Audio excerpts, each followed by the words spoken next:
Hello students, कैसे हैं आप सब लोग। नेक्स्ट टारगेट आपका CUET 2025। आई होप आप लोग 1 से 2 दिन के अंदर CUET की प्रिपरेशन करना स्टार्ट कर दोगे। सही गाइडेंस, सही पाथ में अगर आप प्रिपरेशन करोगे जाकर तो डेफिनेटली कॉलेज आपको मिलेगा, आपका ड्रीम कॉलेज। CUET बार बार नहीं होता, अगला मौका आपको 1 साल के बाद मिलेगा।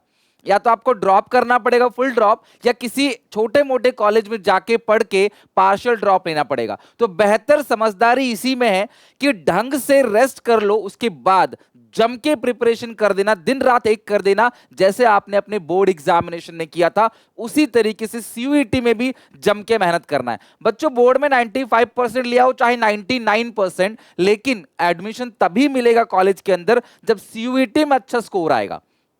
और CUET के अंदर सिर्फ CBSE बोर्ड के बच्चे नहीं जा रहे हैं, all over state board India के वो सारे के सारे बच्चे, ICSE बोर्ड के बच्चे, सब लोग घुस रहे हैं कंपटीशन में प्रिपेयर करने के लिए। तो सही सिलेबस क्या है, कैसे प्रिपरेशन करनी चाहिए, क्या चीज को आपने नहीं टच करना है और क्या चीज आपको टच करना है। NTA जब क्वेश्चन पेपर बनाता है ना, वो पूरा फोकस सिलेबस पे देता ही नहीं है। हमने पहले भी देख रखा है, NTA कुछ भी उठा के पूछ लेता है जो सिलेबस के अंदर नहीं है। लेकिन इस साल 50 क्वेश्चन आपको मिलते हैं 1 घंटे के अंदर MCQ, और 50 के 50 आपको करने हैं। सही गया तो +5, माइनस मार्क हो जाएगा अगर आपका गलत चला गया तो सिलेबस को अच्छे से समझना। मैं आपको एक एक करके तीनों, अकाउंटेंसी, इकोनॉमिक्स और बिजनेस स्टडीज का, डोमेन्स का तीनों सिलेबस समझाऊंगा अच्छे से, और आपको बताऊंगा भी कि आपको प्रिपरेशन कैसे करनी है। समय सिर्फ 30 से 40 दिन का है आपके पेपर में, और बहुत सारा वास्ट सिलेबस है। माइक्रो इकोनॉमिक्स आपको पूरा अलग है, पूरा पढ़ना पड़ेगा। और ध्यान रखना, जो बच्चे ये सोच रहे हैं कि 12th के MCQ बना के CUET में चले जाएंगे, बेटा कंपटीशन में आगे नहीं निकल पाओगे। एक एक क्वेश्चन से आपका सिलेक्शन रह जाएगा। एक क्वेश्चन अगर आपका गलत चला गया ना, तो मे बी टॉप 1 कॉलेज की जगह टॉप 3 कॉलेज आपको मिल जाए, टॉप 4 पे आप पहुंच जाओ। एक अगर क्वेश्चन गलत चला गया तो मैं आपको बोल रहा हूं, अच्छे से सही दिशा में, सही गाइडेंस में अगर मेहनत करोगे ना, डेफिनेटली आपको अपना ड्रीम कॉलेज जरूर मिलेगा। ये कोई पहली बार नहीं है। लास्ट ईयर भी क्लास बहुत सारे बच्चे SRCC के अंदर, SPCC टू SRCC 3.0 बैच हम लोगों ने लाइव लॉन्च कर दिया है। अगर आप डेफिनेटली उस बैच में पढ़ोगे ना SRCC, और अपने टॉप कॉलेज के अंदर आप जरूर पहुंचोगे। लिंक डिस्क्रिप्शन बॉक्स में चेक करना। 4 तारीख से बिल्कुल शुरू से, बिल्कुल जीरो से, आपको कुछ नहीं करना। सारी चीजें मैं बोल रहा हूं, मैं कराऊंगा आपको, 0 to end। आपको बस उसे फॉलो करते चले जाना है। लाइव क्लासेस लेनी है, वीकली टेस्ट अटेंड करना है, डेली PYQ सॉल्व करना है मेरे साथ लाइव बैठ के, कुछ क्वेश्चन होमवर्क दूंगा, और उसके बाद आपको 21 प्रीमियम मॉक्स दूंगा। और ये भी मैं यहां कह रहा हूं, सारा का सारा पेपर उसी मॉक से आएगा, इस बात को लिख के ले लो। पूरा का पूरा पेपर मैं आपको वो भी कराऊंगा, किस तरीके से आपको फास्ट स्पीड में अकाउंट्स की कैलकुलेशन करनी है। NCERT सब कुछ मैं कराऊंगा, तुम्हें कुछ नहीं करना है। तुम्हें बस मेरी बात को मानना है। डेली 4 घंटे क्लास होगी, सुबह 2 घंटा इंग्लिश की, शाम को 2 घंटा डोमेन्स की। पूरा स्केड्यूल मैं दे दूंगा 1 से 2 दिन के अंदर। और 4 तारीख को 0 से शुरू करेंगे, बिल्कुल बेसिक से, और 30-35 डेज के अंदर पूरा अच्छे से खत्म कर चुके होंगे हम लोग विद ऑल मॉक्स। 63 मॉक्स में डोमेन्स में दूंगा, 21 भूपेंद्र सर आपको इंग्लिश में देंगे, तो चिंता नहीं करो। बाकी सिलेबस समझ लो, एक एक करके मैं आपको बताता हूं। अकाउंटेंसी की बात करें ना, तो सबसे ज्यादा अगर मैं बात करूं, अकाउंटेंसी का डर रहता है सबको। अकाउंटेंसी में ना 50 क्वेश्चन को 1 घंटे में सॉल्व करना ना, सच बताऊं ना, बहुत मुश्किल है। लेकिन घबराओ मत, मैं तुम्हें ऐसे ऐसे शॉर्टकट ट्रिक्स बताऊंगा ना, जहां देखते, मैंने 12th में भी कराया है आपको, देखते आप आंसर दे दोगे। थियोरेटिकल क्वेश्चंस भी बहुत पूछे जाते हैं इसके अंदर, सिर्फ न्यूमेरिकल नहीं पूछे जाते। और थियोरेटिकल क्वेश्चन आप पढ़ के जाते नहीं, क्योंकि आपको आदत नहीं है, 12th में होता नहीं है। इसमें 50 क्वेश्चन पूछे जाएंगे ना, तो 30 क्वेश्चन जो है वो थियोरेटिकल क्वेश्चन होंगे, जहां पे sequence based, case based question, point अंदर से सेक्शंस पूछेगा आपको, अलग अलग एक्ट के बारे में पूछेगा। भैया मतलब अच्छे खासे लेवल का आता है, क्योंकि हर किसी को इन्होंने कॉलेज में एडमिशन देना नहीं है। सीटें हैं थोड़ी सी, एप्लीकेशन भरने वाले बहुत है, और सबको ड्यू के अंदर चाहिए। हर किसी को Hindu, Hansraj, Gargi, SRCC, Miranda house जैसे कॉलेजेस के अंदर जाना है। तो आप देखो, मेहनत KMC के अंदर, रैंकी के अंदर जाना है, तो मेहनत उस हिसाब से करनी पड़ेगी। चिंता नहीं करो, सब मैं संभाल लूंगा। लास्ट 3 इयर्स में बहुत बच्चे गए हैं, 1000+ स्टूडेंट्स लास्ट 3 इयर्स के अंदर। लास्ट ईयर ही 500 बच्चे ड्यू के अंदर भेजे हैं, तो बिल्कुल आप चिंता नहीं करो। आप पूछोगे जो बच्चे पढ़ के गए हो ना, डेफिनेटली वो बोलेंगे सुनील सर सब संभाल लेंगे। आप इंजॉय करो, बस आराम से स्टडीज को इंजॉय करो।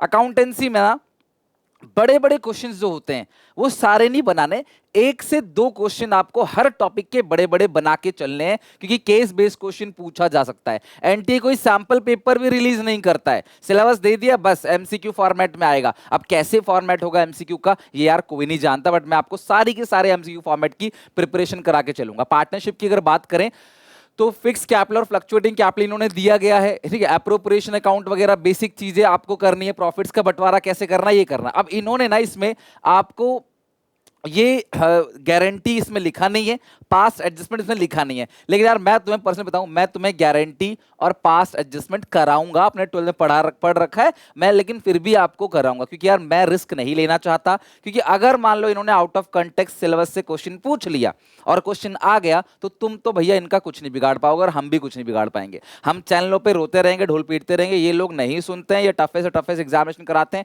इनके लिए सीयूईटी कोई बड़ी बात नहीं है, एनटी के लिए स्पेशली बता रहा हूं, बड़े बड़े जितने भी एग्जाम होते हैं टफ कॉम्पिटेटिव एग्जाम वो सब यही कराते हैं। तो ये लोग नहीं सुनते, तो मैं रिस्क नहीं लूंगा। अगर इन्होंने पार्टनरशिप बोला है तो भैया पार्टनरशिप में मैं गारंटी और पास मैं तो कराऊंगा। आप चाहो तो छोड़ के जा सकते हो, मैं रेकमेंड नहीं करता, क्योंकि मुझे बच्चों को एसआरसीसी के अंदर भेजना है, तो मैं उस हिसाब से करा के चलूंगा। रिकॉन्स्टिट्यूशन ऑफ पार्टनरशिप में चेंज इन पीएसआर पूरा करना है। गुडविल में नेचर फैक्टर्स अफेक्टिंग मेथड बोला है, तो सारी चीजें करनी है हमें पास्ट एडजस्टमेंट वाले भी पॉइंट्स करने हैं, पर वो पॉइंट जो छोटे छोटे पॉइंट्स हो जिसका एमसीक्यू बन सके, जो देख के आप सॉल्व कर सको। और मैं ऐसे ऐसे शॉर्टकट ट्रिक लेके आऊंगा ना इसके अंदर। मैंने एनटी के मैक्सिमम एग्जामिनेशन दिए हैं कॉमर्स के, ठीक है, तो मुझे पता है इनका लेवल कहां तक जाएगा, और नेट क्वालिफाइड भी हूं, तो मुझे पता है यार कॉमर्स में कहां कहां तक क्वेश्चन पूछेंगे। मैंने सब क्वेश्चन की प्रैक्टिस अपनी लाइफ में भी करी हुई है और लास्ट 3 ईयर से बच्चों करा भी रहा हूं। तो आप बिल्कुल चिंता नहीं करो, समय कम है, बस रिस्क मत लेना। समय कम है कि यहां पे यूट्यूब पे ढूंढ रहे हो, यहां यूट्यूब पे 10 चैनल पे ढूंढ रहे हो, इतना समय नहीं होता सीयूईटी के अंदर। आप ढूंढते रह जाओगे, अगला बच्चा तैयारी कर चुका है, स्टार्ट कर चुका है अगला बच्चा प्रिपरेशन, तो वो निकल जाएगा कंपटीशन में आगे, और फिर आपको 1 साल वेट करना पड़ेगा। ठीक है, पढ़ना तब भी पड़ेगा आपको, है ना, 1 साल बाद अपने आप नहीं निकलेगा। एडमिशन में इन्होंने ना एडजस्टमेंट ऑफ कैपिटल दिया है, तो हम वो भी करेंगे। रिटायरमेंट डेथ में एडजस्टमेंट ऑफ कैपिटल जो है वो नहीं दिया गया है, सिर्फ प्रॉफिट तक दिया गया है। इसको आप स्किप कर सकते हो, क्यों? क्योंकि एडजस्टमेंट ऑफ कैपिटल से संभव नहीं है 1 नंबर का क्वेश्चन बनाना, तो इसीलिए क्लास आप इसको स्किप कर सकते हो, ठीक है। बट यहाँ पे करना, ये 2 चीजें करना। डिसोल्यूशन में आपको सारी चीज करनी है। पीसफुल डिस्ट्रीब्यूशन हमारे सिलेबस का पार्ट है, ग्रेजुएशन में जाके पढ़ोगे। इंसॉल्वेंसी भी हमारे सिलेबस का पार्ट नहीं है। आपको सारी एंट्री, रिलाइजेशन अकाउंट्स और कैश और लोन अकाउंट, बैंक अकाउंट आपको आना चाहिए। शेयर कैपिटल आपको पूरा का पूरा करना है ना। डिबेंचर्स आपको पूरा करना है। इन्होंने ना डिबेंचर्स में खाली ये दिया हुआ है, अदर देन कैश का दिया गया है, लेकिन मैं बोलूंगा यार इसको तो करना ही करना है, अदर देन कैश तो करना ही करना है, लेकिन बाकी चीजें भी थोड़ी बहुत करके जानी है। मैं क्यों बोल रहा हूं? क्योंकि यार NTA can ask anything. Actually ना 12th का ही सिलेबस ये लोग बोलते हैं और 12th में वो चीजें हैं, इसीलिए बोल रहा हूं करके चलना है। इन्होंने सिर्फ बोला अदर देन कैश, लेकिन मैं आपको क्लास अदर देन कैश के अलावा extract of balance sheet, collateral security के अंदर कराऊंगा, और साथ में बाकी चीजें 12th में मैंने करा रखी है ऑलरेडी। आप चाहो तो यूट्यूब से करना चाहो तो कर सकते हो, जो मैंने करा रखा है ये भी आपको करना है। इसके अलावा एनालिसिस ऑफ फाइनेंशियल स्टेटमेंट्स की अगर हम बात करें, रिडम्पशन ऑफ डिबेंचर नहीं करना, एनपीओ नहीं करना, जो पहले था सिलेबस में वो नहीं करना। एनपीओ अच्छा हुआ नहीं करना, एनपीओ टफ भी था, रिडम्पशन भी टफ था, कंफ्यूजिंग था, अच्छा हुआ वो दोनों आपको नहीं करना। एनालिसिस में फाइनेंशियल स्टेटमेंट्स की हेडिंग, सब हेडिंग जो है ना, वो करना है। Prescribe with major heading only, तो यहाँ पे देखो क्लास हेडिंग बोला हुआ है, तो हेडिंग को आपको जरूर करना है। और पता है मैं आपको ना धीरे धीरे मैं ये भी बताऊंगा हर चैप्टर का कितना वेटेज है। सीयूईटी में एनटीए कोई वेटेज डिसाइड नहीं करता, बट अपने पास्ट एक्सपीरियंस से बताऊंगा यार किन किन चीजों को आप करोगे तो अच्छे नंबर आएंगे। ये जो फाइनेंशियल वाली बुक से ना बहुत कम पूछा जाता है, सबसे ज्यादा पार्टनरशिप की बुक से क्वेश्चन पूछा आता है। आप 50 में से 30 क्वेश्चन समझ लो पार्टनरशिप के पूछे जाएंगे, 10-12 उसके और 8-10 इसके फाइनेंशियल से पूछे जाएंगे। रेशियोज में आपको सारे के सारे ratios, liquidity, solvency, activity ratio, profit ratio, और कोई रेशियो नहीं पढ़ना, इतने ही रेशियो पढ़ने। पहले और भी रेशियोज थे, लाइक प्राइस अर्निंग रेशियो था, वो आपको नहीं पढ़ने की जरूरत है, ठीक है। पीवी रेशियो था, वो नहीं पढ़ना, बस आपको यही रेशियो पढ़ना है जितना इसमें दिया गया है। कैश फ्लो स्टेटमेंट के अंदर मीनिंग, ऑब्जेक्टिव, कैसे कैसे डेप्रिसिएशन का एडजस्टमेंट करना है, dividend, task, sale, purchase of fix asset, वो सारे के सारे सब चीज कवर है इसके अंदर। तो इस रेशियोज में जितना दिया उतना ही रेशियोज को पढ़ना है आपने, और यहाँ पे आपने 1-2 चीजें फालतू पढ़नी, डिबेंचर्स को पूरा पढ़ना है, और आसान है, लाइक किससे राइट ऑफ होगा पहले, डिस्काउंट और loss on issue of debenture होता है, एसपीआर से, फिर स्टेटमेंट ऑफ पेमेंट से, और ये पास एडजस्टमेंट गारंटी, ये भी करके चलना। लिखते नहीं है लोग, लेकिन पेपर में पहले भी पूछा जा चुका है, तो रिस्क नहीं लेना है, और जितना मैं बता रहा हूं उससे बाहर नहीं आएगा। और ये कंप्यूटर अकाउंटिंग आपको नहीं करना अगर आपने 12th में नहीं पढ़ा, क्योंकि ये ऑप्शनल है, ऑप्शनल टू वी, तो ये हम सब लोगों ने, आप सब लोगों का बहुत दिल से धन्यवाद करना चाहता हूँ। याद है मैंने आप लोगों से बोला था मेल करो, फीडबैक जब मांगा था CUET ने कि यार क्या क्या चीज़ें एनटीए का फीडबैक हम लोग ने दिए थे कि ये भैया हम लोग नहीं पढ़ते, तो देखो इन्होंने ऑप्शन कर रखा है। होपफुली जब आपका पेपर आएगा कंप्यूटर पे तो आपको बोलेगा आपको ये करना है या फिर ये करना है। अगर आपको ये करना है तो इसके क्वेश्चन में देंगे, आपको ये करना है तो इसके क्वेश्चन देंगे, तो आप ये सिलेक्ट करोगे तो ये आपको पढ़ने की कोई जरूरत नहीं है। इकोनॉमिक्स में इन्होंने मेजर चेंज किया गया है, माइक्रो पूरा का पूरा आ रहा है। यानी क्लास 11th में जो आपने माइक्रो पढ़ा था ना, माइक्रो इकोनॉमिक्स, सेंट्रल प्रॉब्लम्स है, पीपीसी, अपॉर्चुनिटी कॉस्ट, ठीक है। अब इसमें पॉजिटिव नॉर्मेटिव इकोनॉमिक्स बोला नहीं, लेकिन मैं आपको वो भी पढ़ाऊंगा, पूरी माइक्रो कराऊंगा और कोशिश करूंगा क्लास 4 से 5 दिन के अंदर पूरी माइक्रो में आपको खत्म कर दूं। और कंज्यूमर बिहेवियर और डिमांड में पूरा कंज्यूमर इक्विलिब्रियम भी आ रहा है, कंज्यूमर इक्विलिब्रियम, लेकिन सिर्फ और सिर्फ यूटिलिटी से पूछा जा रहा है। बट पता है आपको यही सेम चीज था, लेकिन class last to last year 2023 में जिन बच्चों ने सीयूईटी दिया उसमें इन्होंने प्रोडक्शन पॉसिबिलिटी, सॉरी जो टीपी एमपी एपी वो पूछ लिया और आईसी भी पूछ लिया था, सिलेबस के अंदर ये था। बट तब संभव होगा कि 50 में से 40 क्वेश्चन करने थे, मे बी अब ना पूछे, लेकिन आपके ऊपर एक्सपेरिमेंट मैं नहीं कर सकता, मैं आपको इसके अंदर आईसी अप्रोच भी कराऊंगा, आपको ऑर्डिनल अप्रोच जो है मैं वो भी कराऊंगा। बाकी डिमांड के अंदर पूरा है, ज्योमेट्रिक मेथड भी है, एक्सपेंडिचर मेथड भी है और परसेंटेज मेथड भी है। प्रोड्यूसर के अंदर सप्लाई है, कॉस्ट रेवेन्यू सारा का सारा है with the help of MCMR. TRTC approach नहीं पढ़ना, सिर्फ एमसीएमआर अप्रोच पढ़ना है, वो सारी चीजें ठीक है। फॉर्म्स ऑफ मार्केट कराऊंगा और आपको बताऊंगा कैसे डिसाइड किया जाता है प्राइस। और इसके अलावा एक नया चैप्टर ये भी है, ये आपने नहीं पढ़ा हुआ है, मैं आपको क्लास ये भी कवर करा दूंगा, बिल्कुल डिफरेंट चीजें हैं, मैं आपको ये भी करा दूंगा, ठीक है। एफएडी जो है, फूड अवेलेबिलिटी डिक्लाइन और डिक्लाइन थ्योरी, ये सारी चीजें मैं आपको करा दूंगा, इसकी कोई चिंता नहीं है, बहुत सिंपल है, आसान है। अब आता है मैक्रो के अंदर, इसके अंदर कुछ नई चीजें ऐड की गई हैं और उसे हमें पढ़ना है। भले ही ये सिलेबस में, भले ही इसका क्वेश्चन ना पूछा जाए, लेकिन हमें ये पढ़ना पड़ेगा। प्राइवेट इनकम, पर्सनल इनकम और पीडीआई, पर्सनल डिस्पोजेबल इनकम, बहुत सिंपल है, ये मैं आपको करा दूंगा। जीएनडीआई एंड एनडीआई नहीं है, लेकिन ये प्राइवेट पर्सनल डिस्पोजेबल इनकम जरूर है। बाकी ये सबके कॉन्सेप्ट बहुत इंपॉर्टेंट है, मैंने आपको एनसीईआरटी से 12th में भी कराए थे, मैं ये सारा चीज करा दूंगा, एमपीएफसी। बाकी नेशनल इनकम को तीनों मेथड से कैसे मेजर करना है हम वो भी करेंगे। एडीएस में सारी चीजें हैं, axis demand, deficit demand, multiplier है ना, उसको कैसे करेक्ट किया जाएगा, मॉनेटरी फिस्कल पॉलिसी, एवरीथिंग वो भी करेंगे हम लोग। मनी बैंकिंग के अंदर मनी इवैल्यूएशन और फंक्शंस, बिल्कुल 12th जैसा सिलेबस है, नथिंग चेंज। और गवर्नमेंट बजट के अंदर भी सारी चीजें देख ली है, कोई भी चीज नहीं है अलग। बैलेंस ऑफ पेमेंट के अंदर foreign exchange rate, meaning, types है ना, मैरिट डिमेरिट हो गया, बीओपी और करंट अकाउंट, कैपिटल अकाउंट, वो सारी की सारी चीजें बिल्कुल सेम है। बीएसटी के अंदर बात करें, जो आपने 12th में पढ़ा बिल्कुल सेम है, आप 12th वाले जो लाइव रिवीजन मैंने कराया था वहां से भी अच्छे से कर सकते हो। टाइम कैसे निकल जाएगा पता नहीं चलेगा, और मैं हर एक बच्चे से बोलूंगा भैया मेरे मॉक्स जरूर लगा के जाना, उन मॉक से पेपर आएगा, पेपर हो जाएगा, फिर कुछ नहीं हो सकता। 21 मॉक हैं, हर मॉक के अंदर 50 क्वेश्चन है एक सब्जेक्ट का, तो ध्यान रखो क्लास, हर मॉक के अंदर 50 क्वेश्चन है, तो 1000+ क्वेश्चन आपको हर एक मॉक के अंदर मिल रहे होंगे, है ना। 1050 क्वेश्चन हर मॉक के अंदर मिल रहे हैं, उनको जरूर जरूर जरूर लगाना है, तो वो बिल्कुल स्किप मत करना। और वो हमारे एसपीसीसी और एसआरसीसी बैच में फ्री ऑफ कॉस्ट आपको वहां पे मिल जाएगा, ठीक है। मैनेजमेंट चैप्टर है, सारी चीजें इसके अंदर है, और इसके अंदर ना sequence based questions, process based question बहुत आते हैं।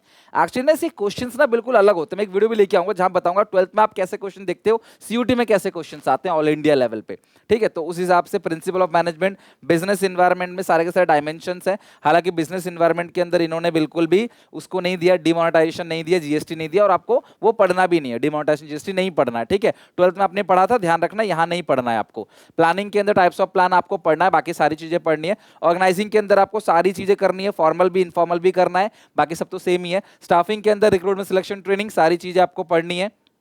ऑन द जॉब और ऑफ द जॉब की कुछ एक्स्ट्रा मेथड्स है वो भी पढ़ना है, लाइक आप ऑफ द जॉब में वेस्टिब्यूल्स, सॉरी वो पढ़ के जाते हो ना, वेस्टिब्यूल स्कूल डमी मॉडल वाला पढ़ के जाते हो, लेकिन इसके अंदर कुछ और मेथड भी हैं वो भी पढ़ना है। डायरेक्टिंग के अंदर ध्यान रखना बेटा, सुपरविजन भी पढ़ना है, 12th में नहीं था लेकिन सुपरविजन आपको यहाँ पढ़ना है। मोटिवेशन का प्रोसेस आपको यहाँ पढ़ना है, मैंने वैसे 12th में भी कराया था, जनरली आता नहीं बट मैंने करा दिया था, वो करना है। लीडरशिप के इंपॉर्टेंस भी करने हैं, और साथ में इसके अंदर ना एक और चीज भी थी, लीडरशिप। हाँ, लीडरशिप के ना, लीडरशिप की क्वालिटीज जो है वो भी आपको पढ़नी है, qualities of a good leader, qualities of a good leader, ये आपको जरूर करना है बेटा। देखो हर सीयूईटी में यही है कि 1-2 क्वेश्चन की वजह से तुम्हारा कॉलेज अटक जाएगा, तो मैं तुम्हें ऐसे तैयारी कराऊंगा, तुम्हें कॉलेज मिलेगा ही मिलेगा अगर तुम मेरे साथ पढ़ लोगे तो। मैं कभी ये नहीं कहता जो बच्चे इनरोल कर लेंगे उनको कॉलेज मिल जाएगा, अगर आप मेरी बात मान के मेरे साथ पढ़ोगे ना तो मैं गारंटी लेता हूँ आपके एसआरसीसी के अंदर। ऑब्वियसली रिजर्वेशन सिस्टम है, डिफरेंट काइंड ऑफ रिजर्वेशन है, तो कई बार जनरल वालों को थोड़ा प्रॉब्लम फेस करना पड़ता है, बट ठीक है यार, मेहनत करोगे तो जनरल वालों को भी होता है। रिजर्वेशन अपनी जगह सही है, हर कोई मेहनत करोगे ना अपने लेवल पे आपको मिलेगा कॉलेज, तो कोई बहाना मत बनाना यहाँ वहां ये चीज ये प्रॉब्लम है, सबके साथ है, वो सबके लिए कॉमन है। अब इसके अंदर ना रिलेशनशिप इन प्लानिंग कंट्रोलिंग, अब इसके अंदर ना एक चीज और होती थी कंट्रोलिंग का एस्पेक्ट, वो नहीं पढ़ना, बस प्रोसेस पढ़ना है, रिलेशनशिप पढ़ना है और मीनिंग और इंपॉर्टेंस पढ़ना है, और कोई क्लास आपने कुछ भी इसके अंदर पढ़ने की जरूरत नहीं है। बिजनेस फाइनेंस के अंदर आपको meaning, role, object of financial management है, फाइनेंशियल प्लानिंग है, कैपिटल स्ट्रक्चर है और फिक्स और वर्किंग कैपिटल रिक्वायरमेंट। अब इसके अंदर इन्होंने ना फाइनेंशियल मार्केट नहीं दिया गया है तो उस चैप्टर को आपने नहीं पढ़ना है।